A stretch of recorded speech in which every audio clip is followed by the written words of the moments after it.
बडा ताजबाग येथे रहिवासी असलेल्या तक्रारदार महिला आणि नंदेमध्ये मालमत्तेचा वाद सुरू होता, ज्याची तक्रार सकरदला पोलीस ठाण्यात करण्यात आली। ननदीने तक्रारदाराला धमकीचे पत्र पोस्ट करण्यासाठी सोशल मीडियाचा वापर केला।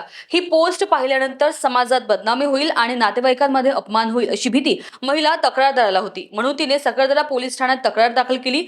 आरोपींवर कडक कारवाई केली जाईल असे पोलिसांनी सांगितले आहे। याबाबत अधिक माहिती गुन्हे शाखेचे पोलीस निरीक्षक सुनील कुमार काकडे यांनी दिली आहे। ऐकूयात। पोलीस स्टेशन सकरदरा येथे फिर्यादी राहणार महिला आहे, राहणार बडा ताजबाग सिंदीबन।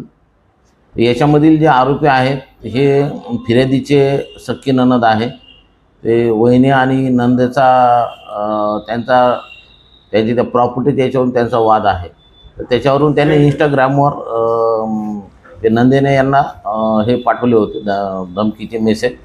तर त्या संदर्भानं पोलीस स्टेशन सकरदरा येथे अपराध क्रमांक 33/25 प्रमाणे गुन्हा दाखल आहे आणि याच्यामध्ये जे आरोपी आहेत त्यांच्यावर पोलीस स्टेशन सकरदराच्या वतीने कडक कारवाई करण्यात येत आहे।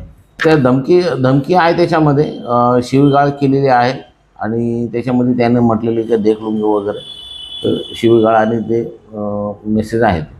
त्याने धमकी दिलेली आहे की बाबा आम्ही जीवानं मारू म्हणून त्या फिर्यादीच्या मुलीला। हे IT ॲक्ट आणि ते धमकवण्याचे संदर्भाने गुन्हे नोंद आहे, तर त्याप्रमाणे आम्ही तपास करून जे संबंधित जे आहेत त्यांच्यावर योग्य ती कडक कारवाई करणार आहोत। महान्यूज करता रिंकू पांतावणे, नागपूर।